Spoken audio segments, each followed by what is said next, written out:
that we're already moving on from the Super Nintendo. Well, only a couple short years after Mega Man made his 16-bit debut, he would now be jumping ship to the new 32-bit generation, and for the first time, not counting remakes or spin-offs, it would be on a non-Nintendo system. Mega Man 8 would be developed for the Sega Saturn and Sony PlayStation, meaning it would graphically run loops around what was possible on the SNES, but also could take advantage of CD quality audio and FMV cutscenes, which, Christ, we'll get to those, don't worry. However, while the game had no issues releasing in Japan, it wasn't the same story here in the US. Bernie Stolar, who was the head of Sony Computer Entertainment of America, had a strict no 2D policy to push the industry to focus on 3D games, since those are what were most impressive at the time, and because of that, Mega Man 8 almost didn't see a release on the PS1 here in America. But upon learning that the Saturn was getting it regardless, they decided to let Capcom have their way under the condition that the game would get something exclusive on PlayStation, which would end up being an art book. What's funny about that, though, is that because the Saturn version came out later in Japan, that version got exclusive content of its own that, no shit, make it the best version of the game. Top it off with the Saturn version also has higher quality audio that also properly loops. It's for those reasons I opted to play the Saturn version for this video to get the best experience. Just a heads up though, if you do want to play the Saturn version, as far as to my knowledge, every re-release of Mega Man 8 is of the PS1 version, and that includes the most recent port in the Legacy Collection, so if you want to play Mega Man 8 on Saturn, you're either going to have to fork out way too much cash, import a Japanese copy, or emulate it. If you don't care about the improvements made though, then yeah, sure, go for the one in the Legacy Collection. I was interested going into this because just like Mega Man 7, people rarely, if ever, talk about Mega Man 8 outside of those cutscenes, and given that Mega Man 7 ended up being a really great time for me, I was pretty hopeful going into this one. Well, let's not waste any more time and rock and roll into how Mega Man 8 proved Sony wrong.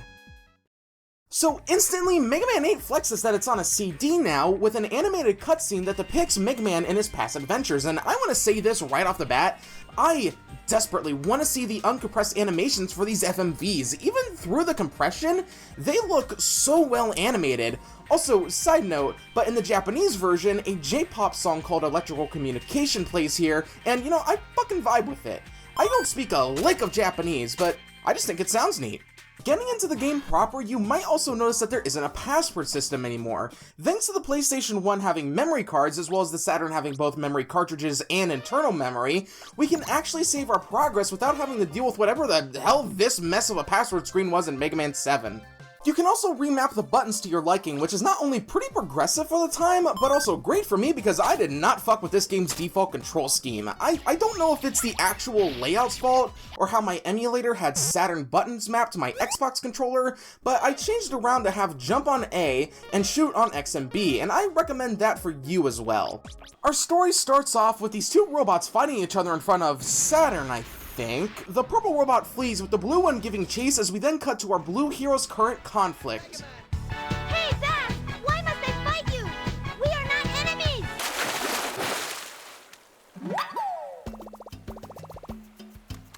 So on top of animated cutscenes, we also now have voice acting, and these have been mocked relentlessly on the internet for decades, so I'm not gonna harp on it. It does remind me a lot of 90s anime, which gives it some charm in my eyes. With that being said, Mega Man has a higher pitched voice than Roll, Proto Man sounds bored, Dr. Light has a bad case of the Elmer Fuds, and Duo sounds like he is trying to record in his basement and doesn't want to disturb anyone else. Mega Man is able to get the fuck out of there thanks to Roll, now rocking a new design that I actually really like a lot, as they receive a call from Dr. Light informing them of some strange energy readings from a totally not suspiciously shaped island, and tasks Mega Man with investigating it. We now get to play through this game's opening stage, which actually is a bit longer than the one in Mega Man 7, and honestly, I think it does a better job at getting you acquainted with Mega Man. Partway through the stage, Rush shows up with a message from Dr. Light, who sends Mega Man a new weapon, the Mega Ball. First off, yeah, it's pretty weird that they just give you a special weapon right out of the gate, but I find it no different than having something like Rush Coil at the start of previous Mega Man games. Secondly, this weapon is actually really cool. You basically turn Mega Man into a soccer player as he gets this ball he can kick around, and can also use as a little boost to his jumps to get to higher places. Sure, getting the thing to hit smaller enemies can be a pain if you don't properly aim the ball, but as something to get you familiar with the concept of special weapons and what they can do for you, it's fantastic. You know what else this intro stage teaches you? Secrets. While there isn't anything here that flat out spells out where you can find secrets in this level, they are here and you can find bolts if you do. Unlike Mega Man 7, bolts are a hidden, limited resource now, with there only being roughly around 40 total to find, and just like before, they're used for a shop, which we'll talk about in a minute. If you manage to make it to the end of the stage, you have to take on this massive hermit crab robot, which is actually pretty easy to take down, even with the Mega Ball, despite it not being weak to it. Afterwards, we find Dr. Wily, who taunts the Blue Bomber before fucking off with this strange purple orb he got from this crater. Mega Man also rescues this robot that was found in the same crater as the orb, and sends him to Dr. Light for repairs. With all of that taken care of, we can now take on the Robot Masters, and yes, just like Mega Man 7, the Robot Masters are split into two halves. We can also return to the opening stage if you want, as well as head to Dr. Light's lab, which is now how we access the shop. You can purchase parts from Roll with the bolts that you find in levels, and there are a variety of these to choose from that aren't necessarily upgrades, I'd say, but rather enhancements for Mega Man. You can get the Power Shield, which just flat out eliminates knockback, alternative shot types for the charge shot, and the exit item, which can also be bought here. Later on in the game, you unlock even more parts, but you won't have enough bolts for everything, so you gotta consider what you want, and I think this adds a layer of replayability to the game. Mega Man always had a great replay factor to it with how you can tackle the levels in any order you want, but this new part system encourages experimentation on a whole new level. Maybe when I replay this game next time, I'll opt for the faster ladder climbing part, and not the part that allows Mega Man to fire 5 shots at a time instead of 3. Alright, now let's tackle our first Robot Master, Grenade Man. His stage carries over these timed explosive platforms from Burst Man's level in the previous game, which is fitting. You also have a lot of explosions in this level, so much so that I can imagine Michael Bay would jizz his pants at the side of this stage. It's, oh god. Partway through is the mini-boss, which definitely didn't kick my ass when I fought it for the first time. At least this game is pretty generous with checkpoints, speaking of which, when reaching the midway point in a stage, the game has to load the next half of the level, in which all of your weapon and health energy gets completely refilled, which makes these stages pretty easy. In fact, if you get a game over in the second half of the level, you just start from the beginning of the second half of the level, making dying not nearly as punishing as previous titles. Russ also returns and is, well, I don't want to say he's less useful, but...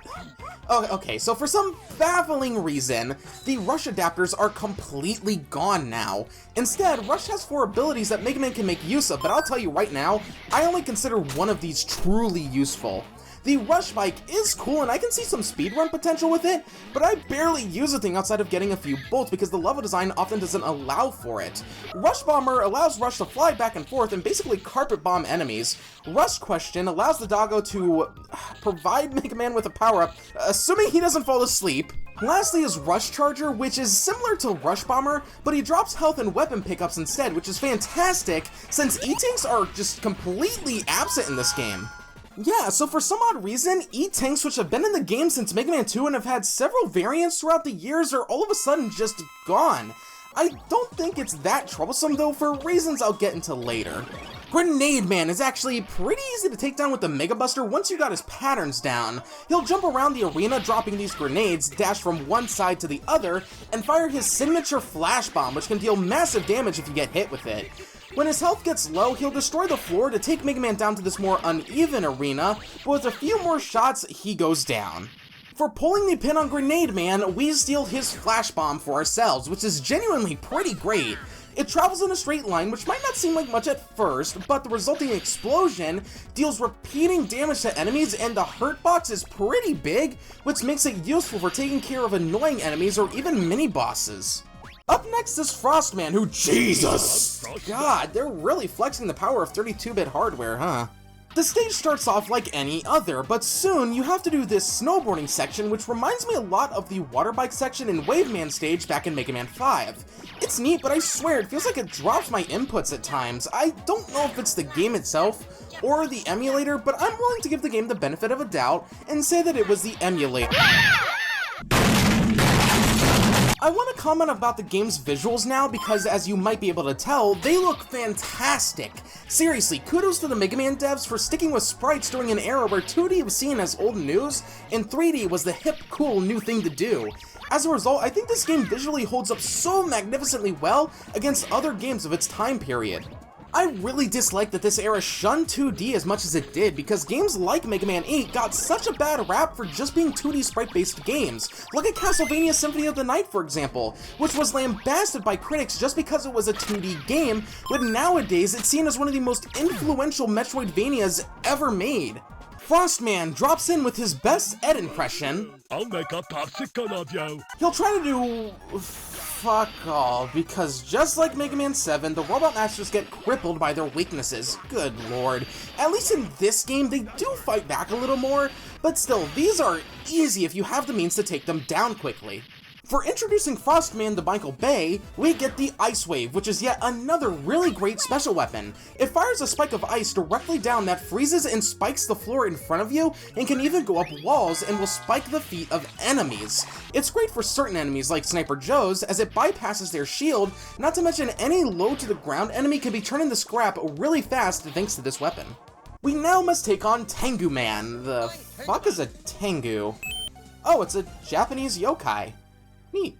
Anyway, I really like this level. The wind is constantly blowing Mega Man forwards, which makes it so that you can't move backwards, which means you gotta effectively strategize your platforming, especially if you want to get a certain bolt in this stage. Although, fuck these whale robots that drop an assload of mets down on you, this shit hurts my very soul. Rush shows up partway through the stage and transforms into Rush Jet for a shoot-'em-up section. You can even get your other companions to aid in helping you, like Beat, Eddie, and Otto. I never really thought Mega Man could work as a shmup, but it somehow does. Congratulations, Rush Jet, you're useful again, just not in the way that I wanted. Tengu Man will fly in the air, and by fly, I mean assert his dominance over us. What else would you call this pose he's doing? He'll try to trap us with his tornado hold and swoop down like a hawk for a quick shot. Fortunately, hitting him with the ice waves locks him in place, not only dealing tons of damage to him, but allows us to rapidly shoot him while he's stuck. Drink Red Bull. Did that motherfucker just tell me to drink Red Bull? I personally prefer Monster Energy because I can compare the can to the size of mine. After breaking an icicle off in his ass, we obtain the Tornado Hold. I see this more as a movement upgrade rather than a weapon, as you can use it to ascend to higher areas within levels, which some of them do utilize to get bolts and whatnot. As an actual weapon, it's pretty much just a wall that traps enemies within it, and it often doesn't even do damage to them. So like I said, it's better for movement than attacking. Now all we have left is... I don't like this one at all. Penis enlargement pills? At least Clown Man stage is a visual treat, not to mention the whole level is pretty much just a giant toy box with these plushies of past bosses and enemies, Legos in the background, and trains. Fuck these toy soldiers though, and their hot air balloons as they drop down capsules containing more toy soldiers that will latch onto Mega Man. You know, I don't know if it's just me, or is there way more enemies in these stages than in past games? The second half of the stage incorporates the background into the main level gimmick, as when these little fellas ring these bells, the area you're standing on will have something different happen. The circle boxes are safe spaces, and the X ones will hurt you. The skull box, though, don't stand on it. It drops you down, and if you're on the bottom of the screen, that's a death. It's still a cool gimmick, though, nonetheless. Clown Man... So basically, he'll latch onto this monkey bar and spin to hit Mega Man. He can also use his Thunder Claw to try and shock us, but fortunately the Tornado Hold will stun lock this evil fuck, not only damaging him, but allowing Mega Man to get a few more shots in before he can retaliate. For blowing air up Clown Man's Clussy, we get the Thunder Claw, which is straight up a taser/grappling hook combo. It shoots out this electric beam that damages anything it comes into contact with, and you can also use it to latch onto these metal poles and swing across pits with it, adding a layer of utility to the weapon. Alrighty then, we are now at the halfway point of the game. Mega Man returns home to Dr. Light's lab with the evil energy that Wily was using to power the Robot Masters, and Light determines that they must recover all the evil energy immediately, oh Mega Man. Then when the two of them leave, the robot that was recovered from the crater awakens, destroys the evil energy, and bursts through the roof of the lab. This obviously doesn't sit well with Mega Man, who heads off to find the robot. The mid-stage takes place mostly in this cavern and isn't too complex of a level, as it mainly serves to guide you to that robot, although if you're playing the Saturn version of the game, you can actually find and battle Cutman, returning from Mega Man 1. Beating him allows us to collect a bolt, which is just hidden here in the PS1 version. We eventually catch up to the robot, who warns us not to interfere with his mission and proceeds to attack Mega Man. This is Duo, a newcomer to the series who really is only in this one game, not counting spin-offs. Duo has a couple of attacks, and they're both telegraphed, so it makes them easy to dodge, especially this punch attack, which just walking in the other direction is good enough to avoid getting hit by it. He's weak to the ice wave, and gets put down pretty fast by it.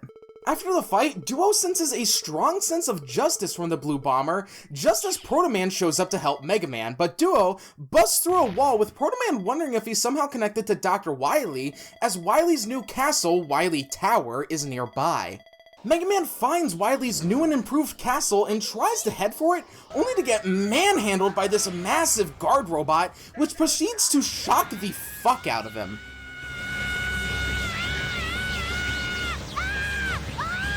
Jesus Christ, make it stop! This scream goes on for nearly 20 seconds until Duo shows up for the rescue and single-handedly defeats the guard robot, literally cutting its head in half. Duo reveals the true nature of the evil energy and how volatile it truly is. In order to destroy the evil energy for good, they have to get into Wily Tower, and in order to do that, Mega Man is tasked with taking down 4 more Robot Masters who power the tower's protective barrier. With that, we now have 4 more Robot Masters to take down, and it's here that I noticed that they actually show where on Earth everything is located, and that means Dr. Light's lab is located in either Texas or New Mexico. You know, I have 2 different jokes I could make here. Screw it. You know what? Here's a multiple choice joke. You guys pick which one you like more. You know, if that's the case, I wonder if Dr. Light powers the Robot Masters with propane and propane accessories. That's a good question. My name is Dr. Thomas Light. I live at 308 Negra Arroyo Lane, Albuquerque, New Mexico, 87104. Something that I noticed Mega Man 8 does is that none of the second 4 Robot Masters are weak to any of the previous weapons we've acquired, so we pretty much have to start fresh, and you know, I actually like this approach. But regardless, I opted to start with Aquaman. This is, of course, the water level of the game, which showcases pretty visuals and, oh right, Mega Man can swim now. Not that it really matters in the grand scheme of things. In fact, I think this is the only Mega Man game where he can swim. This just means that the level design can be more open with how you have to swim up to reach certain places, as well as them placing spikes on the floor and ceiling with you having to carefully maneuver between them. The mini-boss of this stage can go fuck itself though. You fall down this waterfall with this water bug robot chasing you the entire time, and I swear this thing has more health than all of the Robot Masters. It takes so long to put down, and it doesn't help that you're just falling for the majority of the fight, and it can destroy the wooden platforms you stand on to catch your breath. Aquaman is probably the easiest Robot Master in the game to take down with just the Mega Buster. To start off with, all of his attacks are vocally telegraphed, and as for those attacks themselves, well, this water geyser is easy to get out of the way of. The water cannon will often go around you. The water balloons, they just require that you move closer to him as he fires them. Again, since we don't have any weapons that he could be weak against, you'll have to use your default weapon, but with how easy he is, he's easily the lamest Aquaman, save for Super Friends Aquaman. That one is just pathetic. It likely fucks fish. For pissing in Aquaman's water tank, we get the water balloon, which all it does is fire a blob of water in an arc, which makes it not all that useful in my eyes. There's just not much of a point to using it if I'm being honest, except for the fact that you can fire as many as you want in quick succession, as the game has no limit to how many of these can be on screen at once. Swordman has a pretty fun stage in my opinion. The first half requires you to take on these 4 trials that utilize these special weapons from the first 4 Robot Masters. After that is this level's mini-boss, which is dangerous thanks to the lava below Mega Man, as well as this hammer that'll try to knock out the platforms below you for a cheap kill. You know, it's odd. I find the mini-bosses more difficult than the main stage bosses, and I think that's because the mini-bosses don't get stun-locked. While we take a quick trip to hell, let's talk about this game's soundtrack, because while it's not as rock-intensive like past games, I still find it to have a damn good vibe to it. It hits you as soon as the opening stage, and no shit, this is one of my favorite songs in the game. The music that plays on the Weapon Get screen is fantastic. Actually, I like this screen in general, pre-rendered Mega Man and all. Tengu Man's theme in the Saturn version is probably my definitive favorite song in the game, a lot better than his theme in the PS1 version in my humble opinion. Swordman will try and turn himself into a Beyblade to attack us. I mean seriously, what else would you call this? A lot of his attacks are easy to dodge. How many times have I said that in this video? In my opinion, his Flame Sword is probably the one attack that will likely hit you, and it's because of its large-ass hitbox. Unfortunately, spraying him with some water balloons can stun him for a bit, allowing you to get some good shots in on him. For eroding Swordman away, we get his Flame Sword, which is similar to the Slash Claw from Mega Man 7 in that it's a close-range weapon, except this one uses fire. I don't think it has as large of a hitbox as Slash Claw did, though, which I call bullshit on. Did you see how large Swordman's Flame Sword was? I want that version, not this chode of a weapon. Oh, well. I suppose not everything needs to be a winner, it's just... Searchman! Wait, wouldn't it make more sense for his name to be Camouflage Man? Either way, this stage is set in the jungles of Africa, if the map screen is anything to go by, and heavily relies on the Thunderclaw to swing around. It really makes you feel like Indiana Jones. This stage is also filled with these gorilla robots that throw what I hope is rocks at Mega Man and not their... yeah... The mini-boss of this stage is exclusive to the Saturn version and is Woodman, returning from Mega Man 2. He's chronically weak to the Flame Sword, like so much so that all of his leaf-based attacks, which is all of his attacks, can be burned away by the weapon. He's also a lot slower than he was back in Mega Man 2 as well, so that means he's a lot more easy to take down.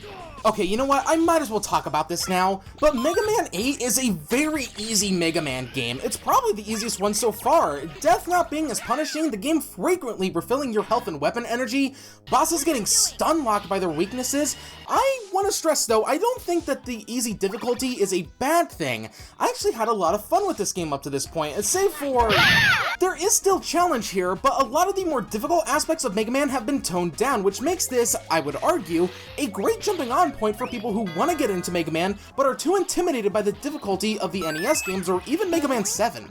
Alright, so Searchman's fight is more like a carnival game in that he'll hide behind tall grass, with you needing to reveal his true position with the Flame Sword. He'll fire out homing missiles to attack Mega Man, and throw this blade that ricochets around the arena, but truth be told, the Flame Sword just incinerates him. For going Scorched Earth on Searchman, we take his homing sniper, which will fire out a homing missile that goes through walls, which is great especially for a certain part of the Wily Tower.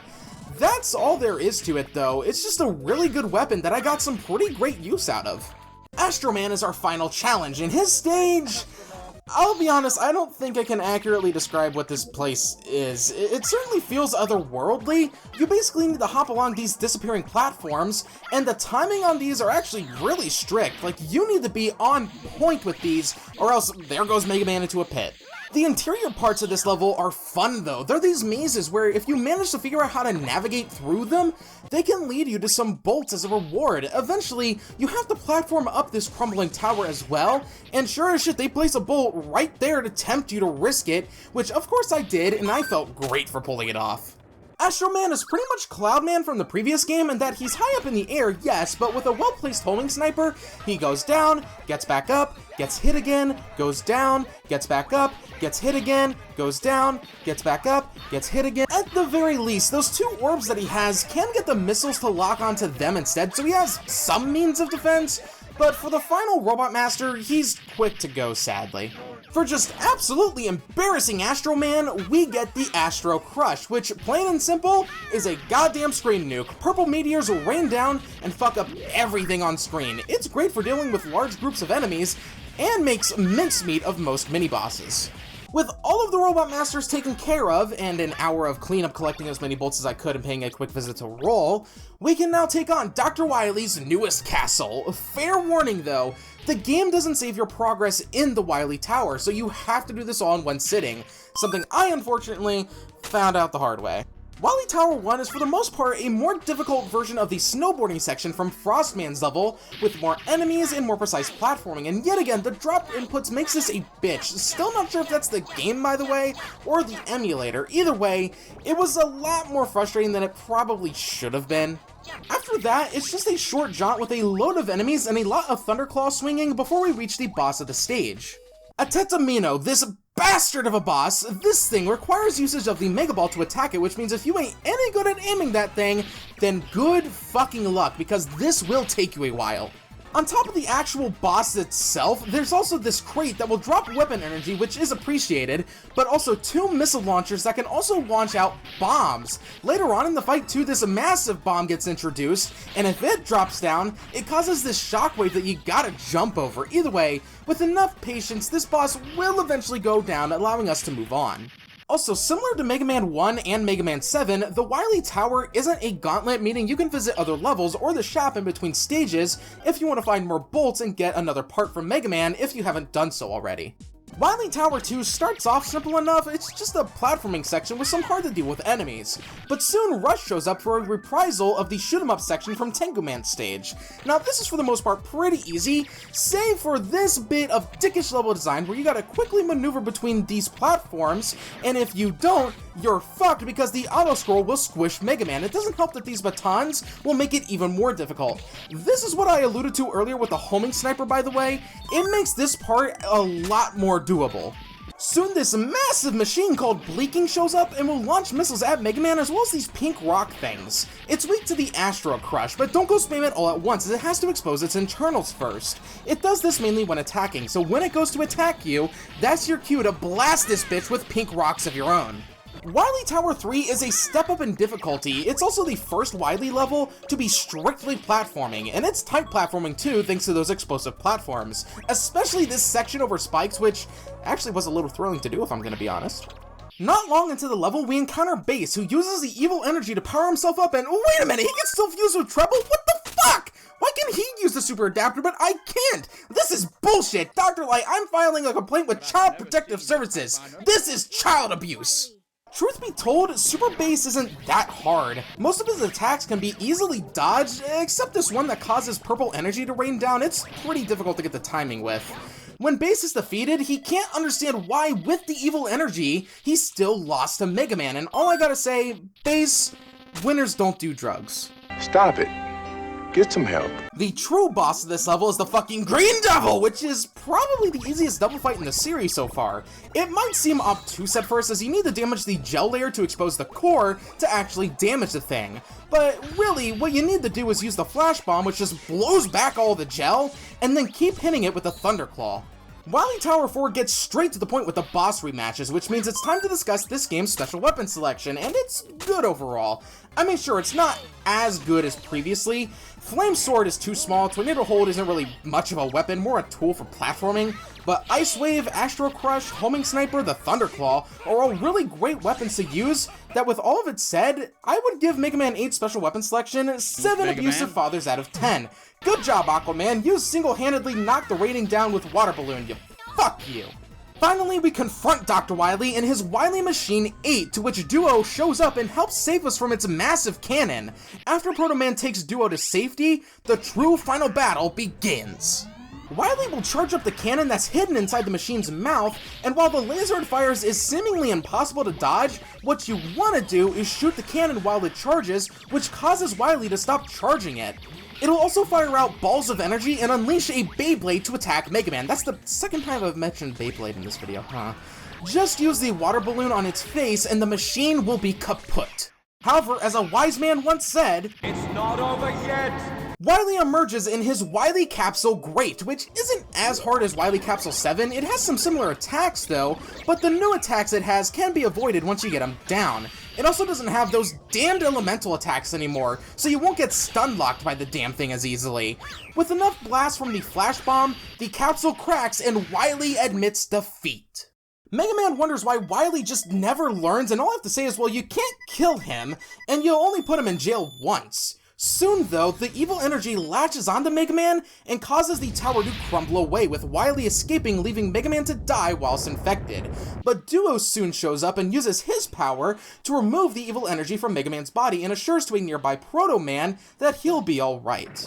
Mega Man soon awakens in Dr. Light's lab, with everyone celebrating. Proto Man later finds Mega Man and delivers Duo's final message to him as we look on into space, never to see Duo again.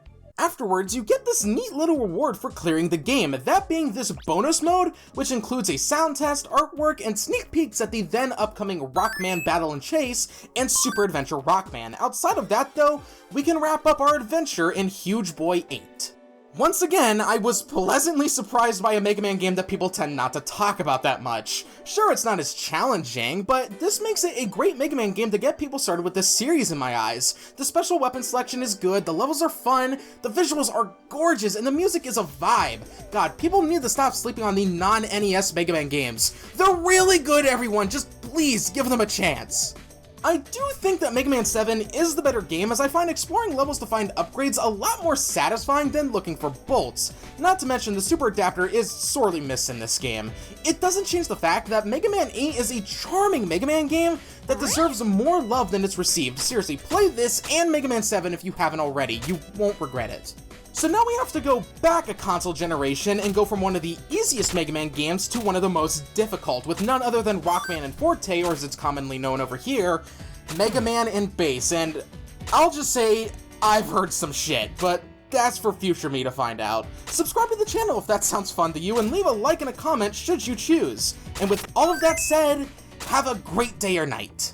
Peace.